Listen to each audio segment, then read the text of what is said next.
오늘부터 우리가 함께 살펴볼 스가랴 12장부터 14장까지는 한 가지 특징이 있습니다. 드라마 바이블을 보면서 뭘까? 아니면은 난 좀 알 것 같아 하시는 분들도 계실 수 있는데요. 키포인트로 나오는 단어가 뭐냐면 그날에입니다. 그날에 하나님이 뭘 할 것이다. 그날에 하나님이 이런 일을 행하실 것이다 라고 하면서 성경을 읽는 독자의 시선을 그날이라고 하는 어느 한 지점에 그 시선을 모이게 합니다. 그러면 그날이 뭐냐라고 했을 때요, 구약 성경에서 얘기하는 그날은 종말을 의미합니다. 바꾸어 말하면 종말에 하나님이 이렇게 할 것이다, 종말에 하나님이 이러한 일을 열을 것이다 라고 하는 것으로 우리가 그 단어를 바꾸어서 생각을 할 수 있습니다. 그렇기 때문에 오늘 우리가 읽은 스가랴 12장, 13장 그리고 다음 주까지 보는 14장 같은 경우에는 지금 당장의 현실을 살아가는 백성들에게 이거야 이렇게 해야 돼 라고 말하기보다는 미래에 이러한 일들이, 장래에 이러한 일들이 일어날 것이니 그 시점을 바라보면서 준비하라, 그리고 나에 대한 신뢰를 더 쌓아나가라 라고 하나님께서 말씀하시는 장면이라고 할 수가 있습니다. 그러면 종말이니까요, 궁금하잖아요. 앞으로 무슨 일이 일어날 것이냐라고 하나님이 말씀하시는데 본문을 통해서 좀 같이 보려고 합니다. 자, 종말에 일어날 일을 쫙 하나님이 이제 스가랴를 통해서 백성들에게 말씀하시기 전에 먼저 이것부터 언급을 하시고 가시는 게 있습니다. 하나님이 어떤 분이신가 포로 후기 공동체에게 말씀하시는 장면이 있는데요, 1절 같이 함께 보도록 하겠습니다. 이스라엘에 관한 여호와의 경고의 말씀이라. 여호와 곧 하늘을 펴시며 땅에 터를 세우시며 사람 안에 심령을 지으시니가 이르시되. 자, 본문은 하나님을 생각할 때 그 수식어가 굉장히 다양하잖아요. 여러분들도 하나님을 생각할 때 사랑의 하나님, 은혜의 하나님, 자비의 하나님, 긍휼의 하나님, 주는 나의 친구, 여러 가지가 있을 건데 이 백성들에게 말씀하기 이전에 하나님께서는 나는 하늘과 땅을 창조한 창조주 하나님이다 라고 하는 것, 창조에 관한 것을 먼저 백성들에게 언급하고 가십니다. 그럼 이걸 창조라고 하는 걸 바꾸어 말하면 불가능한 것을 가능하게 만드는 분이 여호와다 라고 말씀을 하는 거죠. 인간의 이성 밖의 일을, 이성 외의 일을 하실 수 있는 분은 하나님밖에 없다 라고 하는 거를 먼저 선포하신 이후에 백성들에게 말씀을 합니다. 그리고 또 하나, 특별히 사람 안에 심령을 지으셨다라고 하나님께서 말씀을 하세요. 자, 그렇기 때문에 하나님은 창조주이시기 때문에 하늘과 땅을 창조했고 사람 안에 심령을 새롭게 할 수 있는 자다 라고 하는 거를 먼저 깔고 12장이 시작을 합니다. 그렇기 때문에 12장, 13장 이런 파트들을 읽으실 때 이 12장 1절을 여러분들의 생각 가장 밑바닥에 깔고 들어가야지만 나머지 본문들이 이해가 되고 해석이 됩니다. 하나님은 창조주다, 불가능한 것이 없으신 분이다, 그리고 반드시 그 일을 이루실 것이다. 이 세 가지 카테고리를 가장 밑바닥에 깔고 12장 2절 이하에 무슨 말씀을 하시는지 좀 같이 보도록 할게요. 자, 하나님께서는 이제 종말에 그날에 강력한 그 어떤 회복을 일으키겠다라고 백성들에게 말씀을 하십니다. 이 회복을 딱 일으키는데요, 이걸 일으킬 때 내 백성을 그 누구도 건드리지 못하게 하겠다라고 말씀을 하십니다. 어떻게 되냐면요, 이게 누가 이렇게 때리잖아요. 때리면 때린 자가 더 아플 것이다. 내 백성 이제 안 때릴 거야, 건드리지 않을 거야 라고 하나님께서 2절 이하에 말씀을 하십니다. 그런데 한 가지 흥미로운 것이 있다면요, 앞부분에 스가랴 9장, 10장, 11장 쭉 넘어오면서 지도층 있지 않습니까? 유다를 이끌었던 그 지도층이 하나님하고 그렇게 썩 사이가 좋지 않았어요. 그런데 이들에게서 한 가지 변화가 나타납니다. 5절입니다. 유다의 우두머리들이 마음속에 이르기를 예루살렘 주민이 그들의 하나님 만군의 여호와로 말미암아 힘을 얻었다 할지라. 자, 하나님으로부터 굉장히 강한 질책을 받았던 게 이 당시 포로 후기 공동체 지도자들이었어요. 진짜 니네 진짜 도저히 안 되겠다라고 하나님께서 말씀을 하셨었는데 지금 12장 5절로 가서는 이들이 하나님으로 말미암아 힘을 얻었다라고 하면서 뭔가 지금 하나님과의 사이가 좋아졌다라고 하는 것을 우리가 확인을 할 수가 있습니다. 지도층이 지금 나의 힘은 드라빔, 재산, 나의 욕망 이런 것부터 온다가 아니라 만군의 여호와 하나님으로부터 옵니다라고 완전히 지금 이들의 신앙 체계가 뒤바뀐 모습이 나타나죠. 불가능한 일이 지금 벌어진 겁니다. 수십 년을 살아오면서 인간 안에 내재되어 있는 자신의 그 기본적인 습성이 있잖아요. 하나님을 계속해서 따르지 않았던 이들이 이제 하나님을 따르는 날이 올 것이다 라고 얘기를 합니다.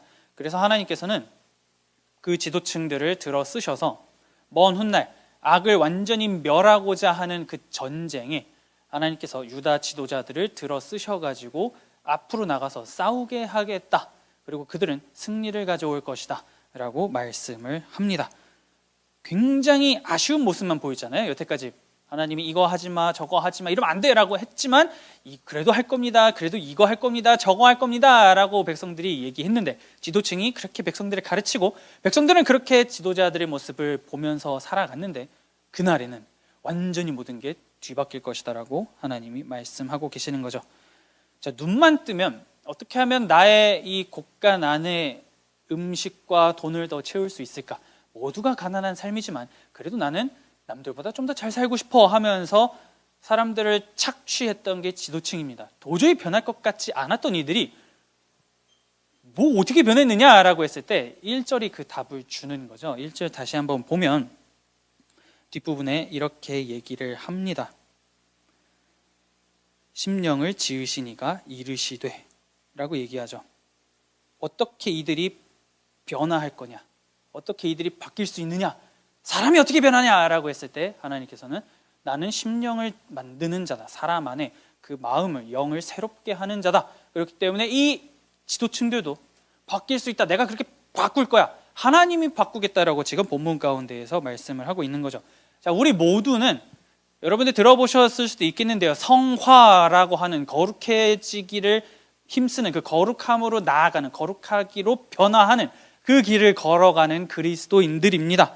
자, 그런데 이 길은 어느 한 지점까지만 하고 이제 숙제 끝, 내 마음대로 살아야지가 아니고, 그 숙제는 우리가 죽을 때까지 해야 하는 숙제입니다. 미완결 숙제예요. 우리는 우리가 죽을 때까지 성화, 거룩해지기를 힘쓰는 길을 걸어가야 하는 자들입니다. 그런데 이게 뭐 때로는 변한 모습이 나한테 보이니까요, 내가 이것 때문에 참 기분이 좋을 때도 있고, 혹은 타인이 변한 모습을 보면서 위로가 되고 자극을 받아가지고 내가 더 열심히 살아야지 라고 할 때도 있지만, 좋은 게 있으면 반대도 있죠. 아무리 노력해도 변하지 않는 내 모습, 아무리 저 사람을 위해서 기도해도 변하지 않는 저 사람의 모습을 보면서 우리는 낙담을 합니다. 이거 정말 변할 수 있는 거 맞는가? 내가 변하지 못하는데 타인이 어떻게 변해? 뭐 이런 거. 혹시 나는 변했는데 왜 저 사람은 못 변해?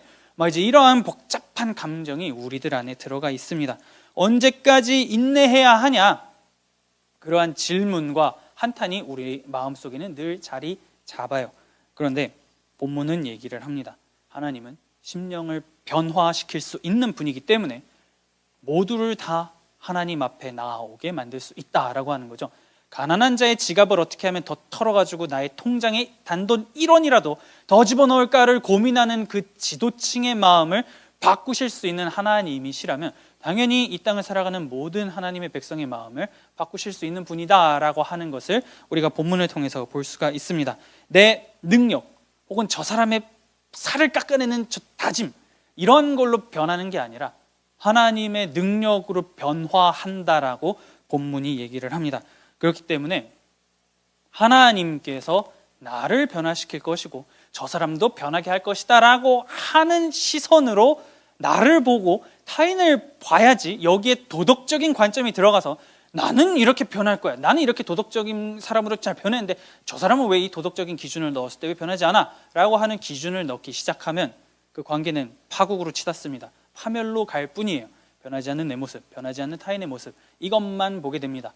내 능력으로 변하는 게 아니라 하나님께서 심령을 변화시키실 것이다 라고 하는 것을 우리는 꼭 기억을 해야지만 그 어떤 잣대를 나에게 혹은 타인에게 들이밀지 않을 수가 있습니다. 주께서 변화시키실 것이라고 하는 확신이 안에 있기에 그때 우리는 기존보다는 더 나은, 더 건강한 신앙생활을 할 수가 있죠.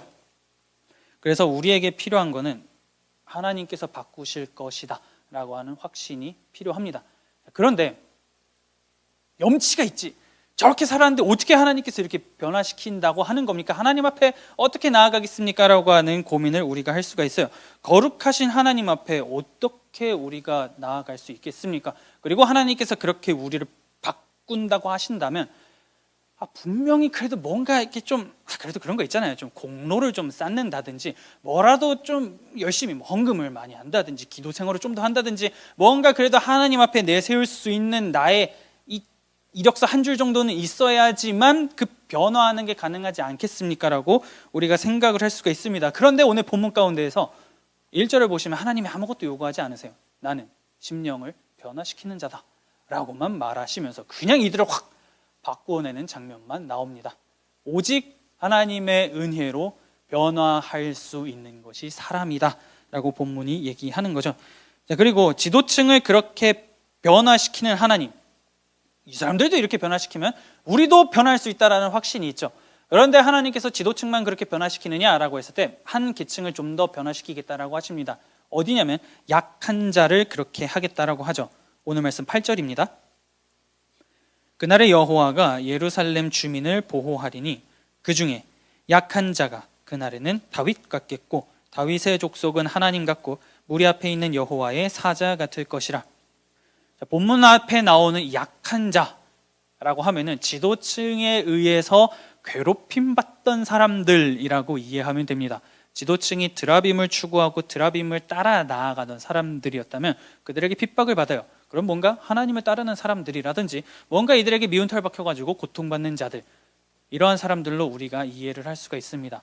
그냥 이 지도층이 갖고 있던 모든 걸 다 반대로 뒤집으면 약한 자라고 하는 범위 안에 사람들이 들어갑니다.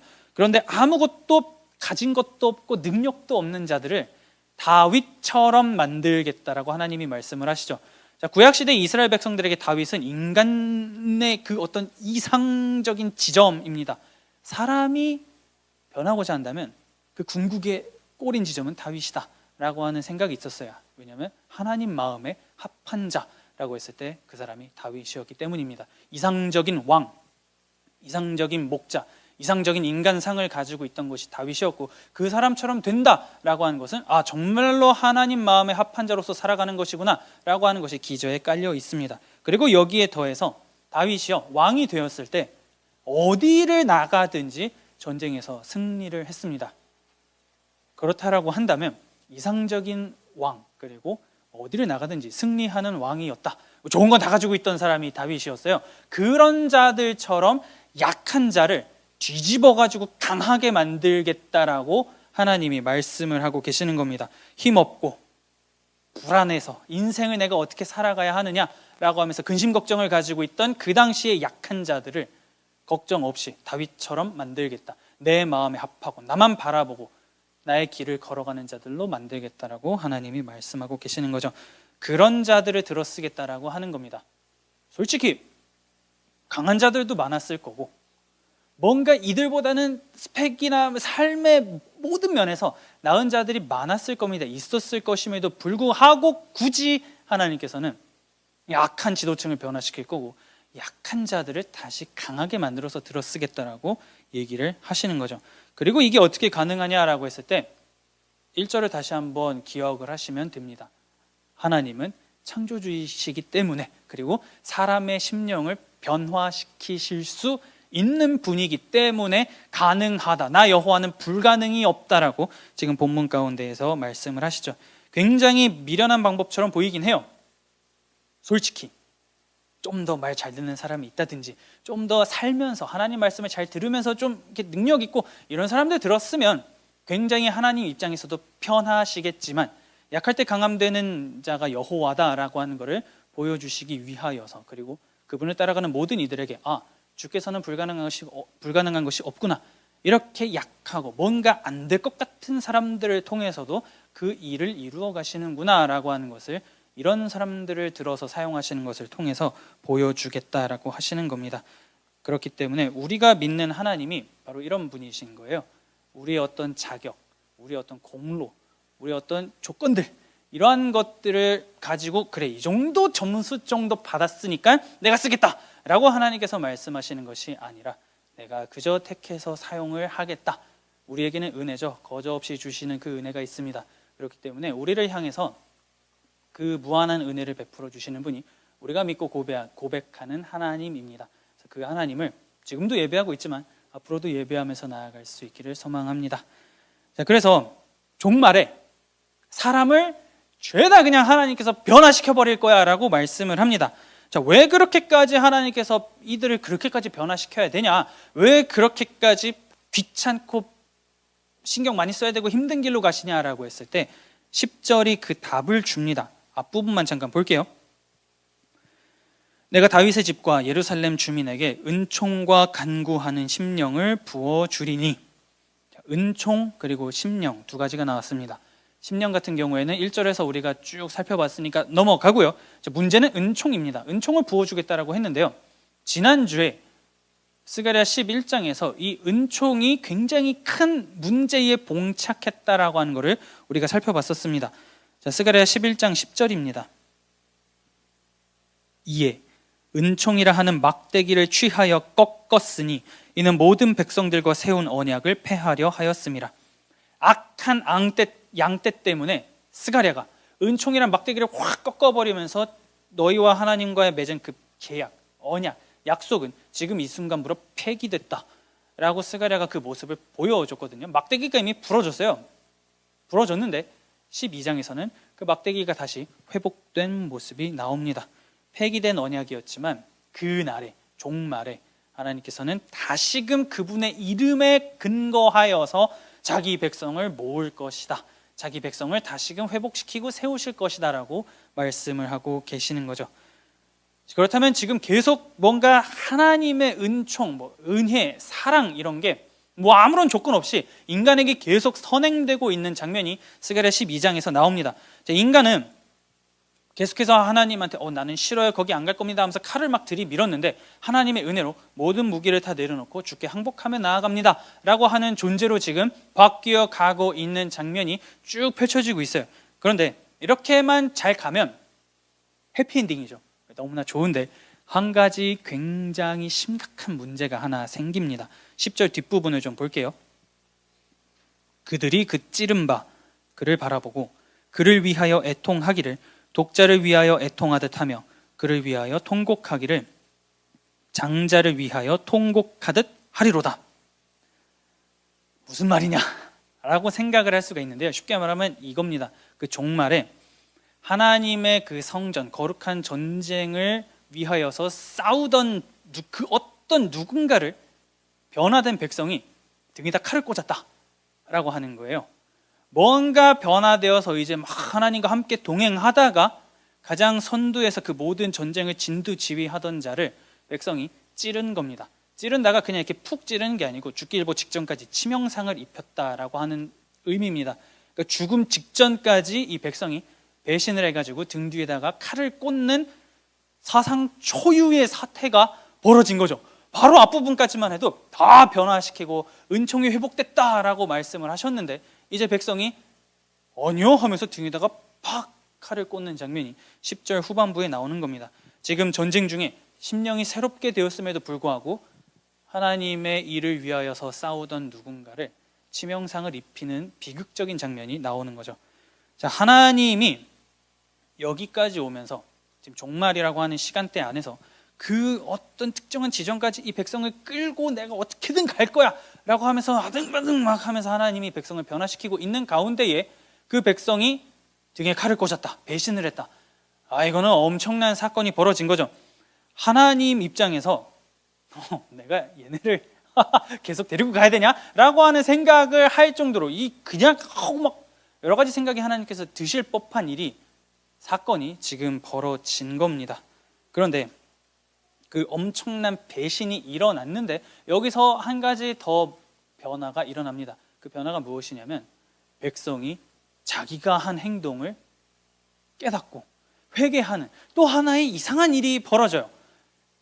이 하나님의 이 전쟁을 위해서 나가서 싸우면서 막 적군을 물리치다가 그 전쟁 앞에 나가던 진두지휘하던 그 자를 백성이 칼로 찔러서 치명상을 입혔습니다. 그러고선 내가 지금 무슨 짓을 한 거지 하면서 덜덜덜덜 떨면서 하나님 앞에 회개하기 시작하는 장면이 10절 하반절에 나오게 되는 겁니다.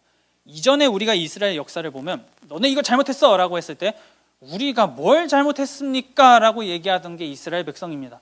아무것도 잘못한 거 없어요. 그냥 하나님 혼자 열내는 거고 하나님 혼자 그냥 날뛰는 거니까 우리 좀 내버려둬요가 이스라엘 백성의 모습이었어요. 일반적인 모습이었습니다. 그런데 종말에는 내가 지금 주께 무슨 짓을 한 거냐라고 하면서 회개하는 시간이 온다라고 말씀을 하고 계시는 거죠. 그 회개의 범위에 너는 회개해야 돼, 나는 그래도 그 정도까지는 아니야 라고 말하는 것이 아니라 그 누구도 이 회개의 범위에서 벗어날 수 있는 사람은 없다라고 스가랴 12장은 얘기합니다.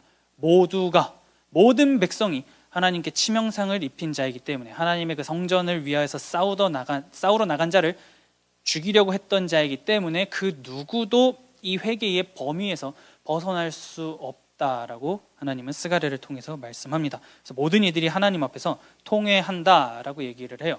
자, 그러면 아무리 회개를 한다라고 한들 지금 이 사건이 그냥 눈 감아주기에는 너무 심각한 사건이잖아요.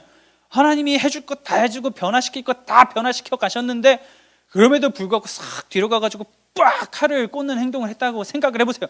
여러분이 이 입장이 됐다라고 한번 생각을 한다면 아무리 그 공격을 한 쪽에서 잘못했습니다, 정말로 잘못했어요 라고 했을 때 이걸 받아줘야 되느냐, 이 사과를 받아줘야 돼? 라고 하는 고민을 우리는 충분히 하게 됩니다. 하고 싶지 않아요.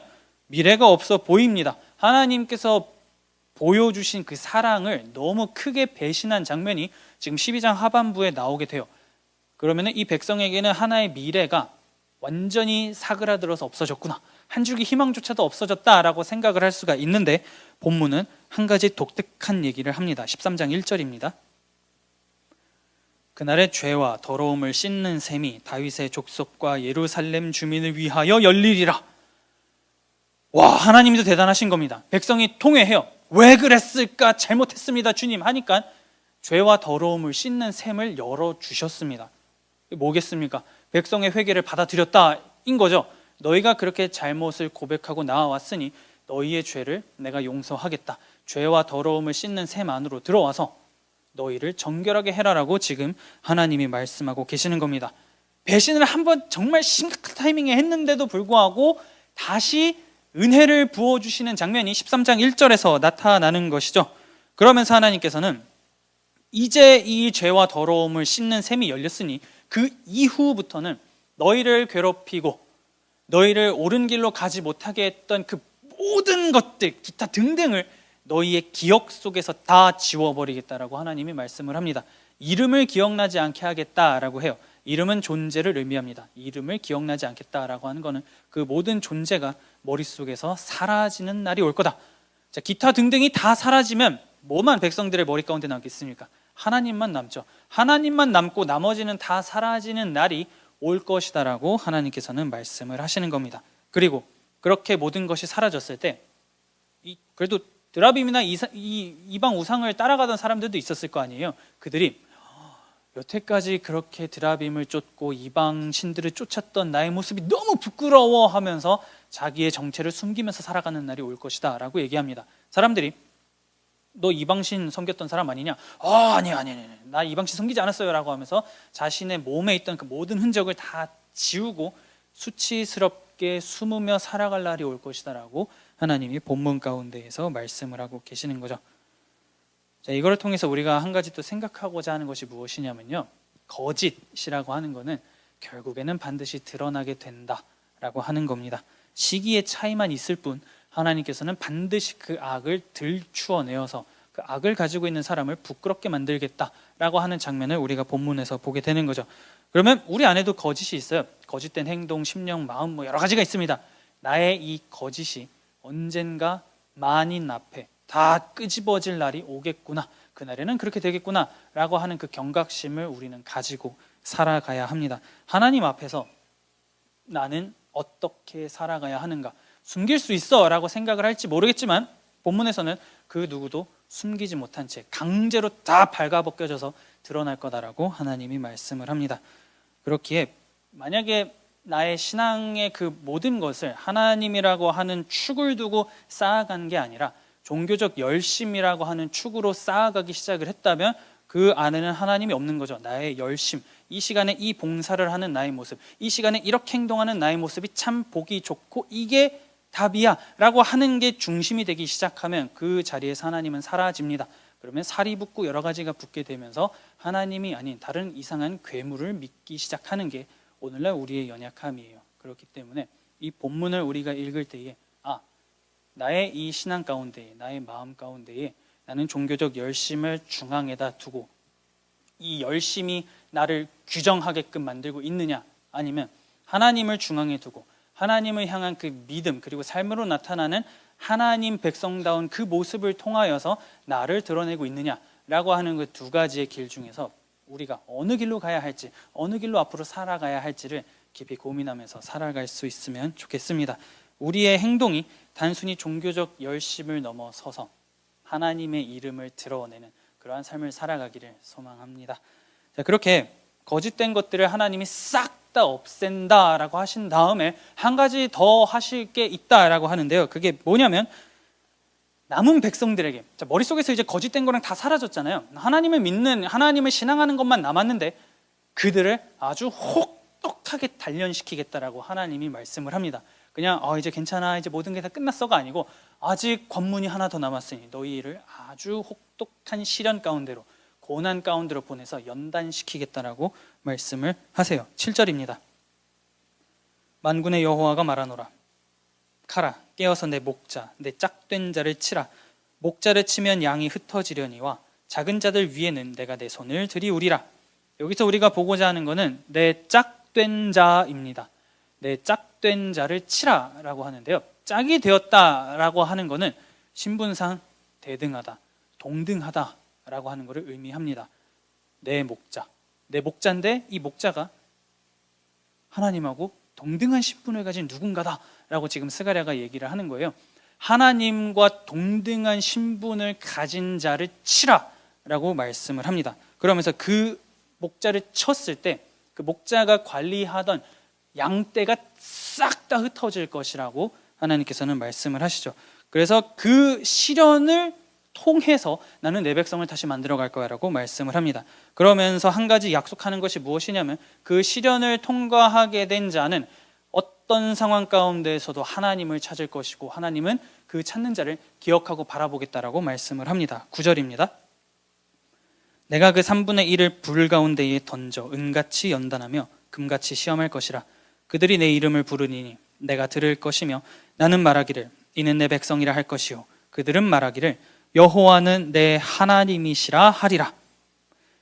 따라서 시간의 순서를 쭉 다시 한번 정렬을 하면 어마어마한 회개, 내가 무슨 짓을 했을까라고 하는 회개가 종말에 일어나고 하나님은 죄와 더러움을 씻는 셈을 여시고 백성들이 그 과정까지 견뎌낸 이후, 거쳐간 이후에는 엄청난 시련을 그 백성에게 가해서 자신의 백성으로, 자신의 양으로 만들어가겠다라고 하나님이 말씀을 하시는 겁니다. 하나님이 직접 가하겠다라고 하는 그 혹독한 시련을 인간이 어떻게 견딥니까? 라고 했을 때 하나님은 내가 너희에게 이걸 줬어 라고 말씀을 합니다. 베드로전서 1장 7절입니다. 너희의 믿음의 확실함은 불로 연단하여도 없어질 금보다 더 귀하여 예수 그리스도께서 나타나실 때에 칭찬과 영광과 존귀를 얻게 할 것이니라. 이 연단을 통과하기 위해서 내가 너희에게 준 것은 너희의 믿음이다라고 하나님이 말씀을 하시죠. 내 백성으로 만들어가는 그 연단 가운데에서 너희가 버텨낼 수 있는 힘은 믿음밖에 없다라고 지금 하나님이 말씀을 하는 겁니다. 따라서 하나님께서 종말에 그 날에 하나님의 백성을 만들어 가실 때 백성들은 두 가지의 과정을 거친다라고 하는 거죠. 회개 그리고 연단입니다. 그 회개와 연단을 통과할 때 백성들에게 그 무엇보다 중요한 거는 믿음이다라고 지금 스가랴 13장이 얘기를 하고 있는 겁니다. 오늘이 배림절 4주차죠. 어떻게 한 달간 예수님 열심히 묵상해 보셨습니까?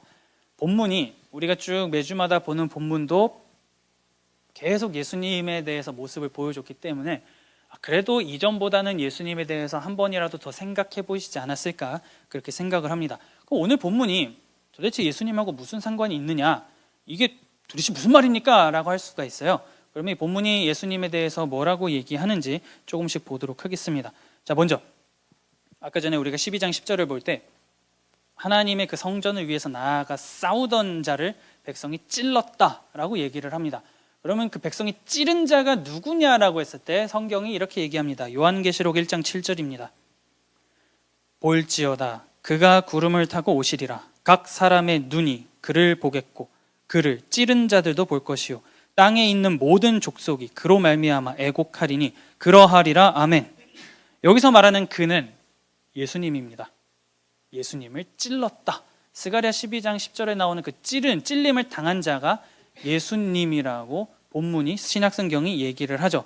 자, 그리고 사도 요한이 이 스가랴 12장 10절을 자기의 책, 또 다른 책인 요한복음에서 이렇게 얘기합니다. 요한복음 19장 37절입니다. 또 다른 성경에 그들이 그 찌른 자를 보리라 하였느니라. 말씀이 수백 년 전에 스가랴를 통해서 하셨던 그 말씀이 지금 예수님의 삶 가운데에 나타났다라고 사도 요한이 얘기를 하죠. 찌른 자, 백성이 찔렀다. 그리고 땅에 있는 모든 족속이 하나님의 성전을 위해 싸우러 나아가던 자를 찔렀다라고 했을 때 찔림을 당한 자가 지금 본문은 예수님이라고 얘기를 합니다. 자, 그러면 회개가 막 선행된 이후에 하나님께서 죄와 더러움을 씻는 샘을 열어주겠다라고 했을 때 요한일서 1장 9절은 이렇게 말합니다. 만일 우리가 우리 죄를 자백하면 그는 미쁘시고 의로우사 우리 죄를 사하시며 우리를 모든 불의에서 깨끗하게 하실 것이요. 여기서 말하는 그도 예수님입니다. 예수님이 우리를 깨끗하게 하실 수 있다. 죄와 더러움을 씻는 그 정결한 샘, 스가랴 13장 1절이 지금 예수님하고 매칭이 되는 장면을 우리가 보게 됩니다. 예수님이 바로 그 샘입니다 라고 요한이 얘기를 하죠. 자, 그러면 지금 하나 큰 사건 세 개를 봤는데 찌른 자, 찔림을 당한 자가 예수님이었다. 샘이 열렸다. 이 샘이 예수님이다. 그러면 내 짝된 자를 치라가 누구냐라고 하는 것도 좀 볼게요. 우리가 지난 시간에 예수님을 어떤 분이라고 규정을 했냐면 나는 선한 목자다라고 하면서 예수님이 본인이 목자, 선한 목자라고 말씀하시는 장면을 봤습니다. 양떼를 위해서 목숨을 바칠 수 있는 자가 나다라고 하셨는데 그러면 그 예수님이 하나님께서 말씀하신 내 짝된 자인가 보도록 하죠. 마태복음 26장 31절입니다. 그때에 예수께서 제자들에게 이르시되 오늘 밤에 너희가 다 나를 버리리라. 기록된 바 내가 목자를 치리니 양의 떼가 흩어지리라 하였느니라. 이 마태복음 26장은 예수님께서 잡히시기 바로 그 직전에 그 밤에 제자들에게 하신 말씀입니다. 그리고 이 말씀 따라서 예수님이 잡혔을 때 제자들은 다 예수님 버리고 도망갔고 그 중에 베드로는 예수님을 저주하면서 도망갔습니다. 비극적인 일이 일어나는 건데 이게 그냥 일어난 게 아니고 지금 스가랴에서 얘기했던 내용들이 하나하나 예수님의 삶 속에서 벌어지고 있는 것을 우리가 보게 되는 거죠. 자, 그러면 스가랴 12장과 13장의 기저에 깔린 그 배경이 약간 뭐라고 말씀드렸냐면 종말이었습니다. 그날에 이러한 일이 일어날 거다. 그리고 그날은 종말이다라고 하는 것을 우리가 깔고 갔어요. 그러면 종말에 이루어질 일들이 이러하다라고 스가랴가 얘기했던 그 굵직굵직한 사건들이 이제 예수님을 통해서 하나 이루어진 것, 성취된 것을 우리가 확인을 할 수가 있습니다. 그러면 우리가 사는 시대가 어떤 시대냐라고 했을 때 지금 우리가 사는 그 시대가 바로 그 날이구나. 우리가 살아가는 오늘이 종말이구나라고 하는 것도 우리가 정리를 할 수가 있습니다. 왜냐하면 그날에 이러한 일들이 이루어질 거야라고 했는데 이미 예수님의 삶을 통해서 말씀이 이루어졌고 성취되었다라고 하는 것을 우리가 보았기 때문이죠. 그렇다면 오늘을 살아가는 우리들, 하나님의 백성인 우리들에게, 하나님을 믿는 신앙인 그리스도인이라고 하는 우리에게 필요한 거는 답이 나옵니다. 두 가지밖에 없어요. 회개, 그리고 주께서 우리를 다듬어 가시는 극심할 정도로 코너로 몰면서 우리를 연단해 가시는 그 과정을 버티고 견뎌내기 위해서 필요한 믿음입니다. 회개와 믿음, 그것이 오늘을 살아가는 우리에게 필요한 거죠. 하나님께서 은혜를 베풀어 주셨습니다. 우리를 구원의 길로 인도해 주셨지만 그럼에도 불구하고 우리가 우리의 삶을 객관적으로 봅시다. 하나님을 거의 따르지 않아요. 우리도 하나님 등에 칼 꽂는 행동을 얼마나 많이 합니까? 굳이 다른 사람 생각할 필요 없어요. 그냥 내 자신의 오늘의 삶, 예배 자리에 오기 전까지 나의 삶, 아니면 어제의 나의 삶, 지난주 다 하나씩 끄집어내보면 우리는 날마다 하나님을 찌르는 자이지 하나님 앞에 나아가는 자라고 말하기가 쉽지 않습니다. 그런데 그런 우리에게 지금 하나님이 말씀하시는 거죠. 그렇기 때문에 너희에게 필요한 것은 회개다라고 말씀을 하시는 겁니다. 그리고 그렇게 회개하는 우리를 연단해 가시면서 하나님의 백성답게 만들겠다, 내 새끼답게 만들 거야 라고 하나님이 말씀을 하고 계시는 거죠. 그 과정에서 우리에게 필요한 거는 믿음밖에 없다라고 정리를 할 수가 있습니다. 자, 스가랴 12장 1절을 다시 한번 생각해 볼게요. 하나님이 어떤 분이시냐라고 했을 때 심령을 지으신 분이다 라고 하는 것을 우리가 살펴봤습니다. 불가능을 가능하게 하실 수 있는 분이 하나님이다 라고 우리가 정리를 했죠. 예수 그리스도를 통해서 종말에 이러한 일이 일어날 거다라고 한 게 다 지금 이루어졌습니다. 그렇다면 이미 그날이 시작되었구나 라고 하는 것을 우리가 일단 정리를 할 수 있는데, 그러면 이게 언제 끝납니까? 라고 한다면 예수님께서 말씀하셨습니다. 내가 다시 오면은 모든 게 끝날 거야, 내가 재림하면 모든 게 끝날 거야 라고 말씀을 하셨거든요. 그런데 재림을 하지 않으셨어요. 그렇다고 한다면 오늘날 우리가 살아가는 시대는 이미 종말이 시작되었으나 아직 종말이 그 완성 지점, 그 포인트 끝 지점에 다다르지 않은 이미와 아직 사이라고 하는 종말의 시대를 살아가는 자가 오늘 그리스도인이다라고 하는 것을 우리가 정리를 할 수가 있습니다. 그리고 그 중간의 시대를 살아가는 우리를 하나님께서는 다듬어 가실 것이고, 그러한 우리에게 필요한 것은 회개와 믿음이다라고 하는 거죠. 그렇기에 그 하나님을 붙잡고 이 종말의 하나님께서 내 백성을 내가 다 회복시킬 거야, 궁극의 회복을 주겠다라고 지금 약속을 하십니다. 그렇기에 그 회복이라고 하는 포인트 지점을 향해서 이제 우리가 그 길을 걸어 나아갈 때 우리에게 필요한 것은 회개 그리고 믿음이다라고 하는 것을 꼭 기억할 수 있으면 좋겠습니다. 그 약속에 근거해서 내가 너를 살려낼 거고 내가 너를 회복시킬 거다라고 하는 그 약속에 근거해서 지난 날을 회개합시다. 언제까지? 계속 죽을 때까지 우리는 회개해야 합니다. 그리고 하나님께서 우리를 다듬어 가실 때마다 가하시는 그 압중한 무거운 그 압박이 있습니다. 우리를 코너에 모는 연단이 있어요. 그 연단이 우리에게 가해질 때 이제 우리는 압니다. 그 길을 견뎌내기 위해서 우리는 하나님 앞에 나아가 기도할 때 나에게 믿음을 주시옵소서, 나에게 믿음을 더 강하게 하여 주셔서 이 연단을, 이 시험을 통과할 수 있도록 도와주십시오라고 하는 기도가 우리에게 필요합니다. 그럴 때 우리는 일상 가운데에서 작은 회복을 경험할 거고, 이 죄악 많은 세상 가운데서 경험하는 이 회복이 나중에 종말에 예수님께서 다시 오신 그 완성된 종말의 시간 가운데에는 얼마나 더 경이롭고 아름답고 행복할까, 그 회복이 얼마나 좋을까라고 하는 것을 우리는 기대할 수가 있습니다. 그렇기에 앞으로 이루어질 것들, 이미 이루어진 것들에 근거하여서 앞으로 하나님께서 이루실 것들을 기대하며 그 궁극의 회복을 바라보면서 주어진 우리의 오늘날의 삶을 예수님 묵상하고 회개하고 믿음을 더 주시옵소서라고 하면서 붙잡으며 살아나갈 수 있는 저와 여러분들이 될 수 있기를 마음 다해 소망합니다.